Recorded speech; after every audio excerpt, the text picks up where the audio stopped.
हर हर महादेव। आज हम शिव महापुराण का द्वितीय खंड का 10वां अध्याय शुरू करने जा रहे हैं, जिसमें पुत्री के जन्म पर दक्ष की प्रसन्नता का अभाव। तो चलिए कथा शुरू करते हैं।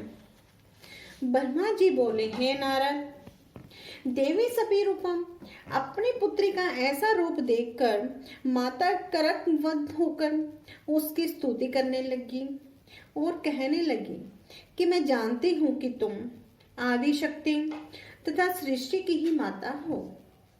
तुमने हमारे ऊपर कृपा करके हमारे घर में अवतार लिया है। अस्तु तुम हम पर अनुग्रह करो और मन में अपने स्वरूप को शिथिल करो। इस समय तुम मुझे अपना स्वरूप बाल रूप में ही दिखाओ। मैंने तुम्हें पहचान लिया है और मैं जानती हूँ कि तुम अपनी प्रतिज्ञा का पालन किया है। वैसे तो मैं तुमको क्या पहचान सकती हूँ, क्योंकि अंत में वेद भी तुम्हारी स्तुति करके हार मानकर चुप हो जाते हैं। उसी समय दक्ष प्रजापति ने आकर बड़े प्रेम से स्तुति की और कहा कि तुमने अपने वचन का पालन कर मेरे घर में अवतार लिया है। मैं तथा मेरे भाई वेद सब जीवन मुक्त हो गए हैं और तुम्हारी महिमा अपरंपार है। तुम केवल पूजा और तप के वश में ही हो। जैसा कि राजे सूरत का तप साक्षी है, वह अपने तप से ही परम पद प्राप्त कर सका था।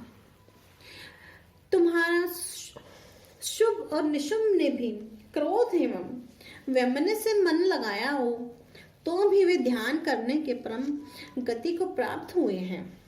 इसी प्रकार दक्ष ने महामाया की अत्यंत स्तुति करके अंत में यह प्रार्थना की कि यह अपना मनमोहक रूप हमारे हृदय में बसाकर अब जो रूप समय के योग्य है उसे आप धारण कीजिए, जिससे प्रसन्नता प्रकट हो। इस प्रकार दक्ष तथा उनकी पत्नी अर्थात अपने माता पिता की बातें सुनकर देवी जी बोली कि हे दक्ष तथा दक्ष पत्नी, तुम दोनों ही हमारी बड़ी उपासना की है।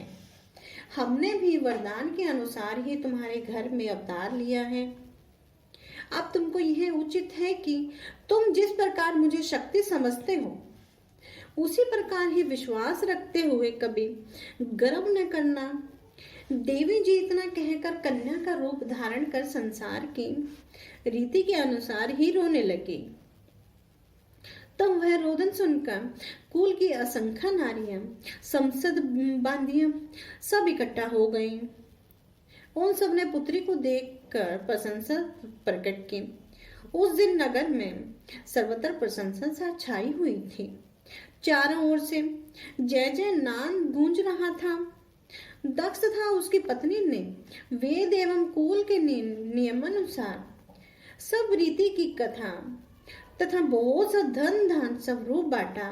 उस समय में तथा विष्णु जी देवताओं तथा मुनियों को साथ लेकर वहां जो सब उपस्थित हुए थे तथा दक्ष के निवेदन के अनुसार हमने उस कन्या का नाम सती रखा। दक्ष के यहाँ पुत्री उत्पन्न होने से इस आनंद उत्सव की तीनों लोकों में यह चर्चा हुई। दक्ष प्रजापति तथा दक्ष पत्नी ने पुरुषों एवं स्त्रियों को समुचित आदर सत्कार किया। इसके पश्चात सब लोग अपने अपने घर को चले गए और दक्ष अपनी पत्नी सहित सती के प्रेम में ही निमग्न होकर सब कुछ भूल गए और सती चंद्रकला की भांति दिन दिन बढ़ने लगी। वे प्रतिदिन शिव पत्नी का पाठ करती तथा सदा शिव का ध्यान करते।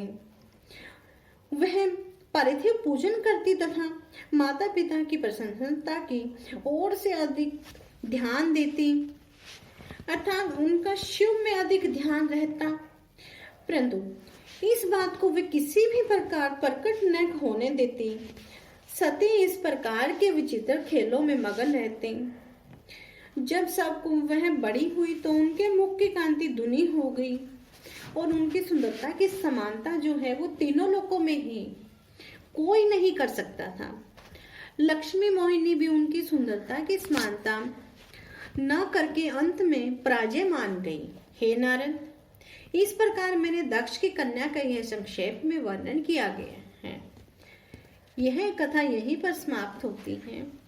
ओम नमः शिवाय, ओम नमः शिवाय, ओम नमः शिवाय।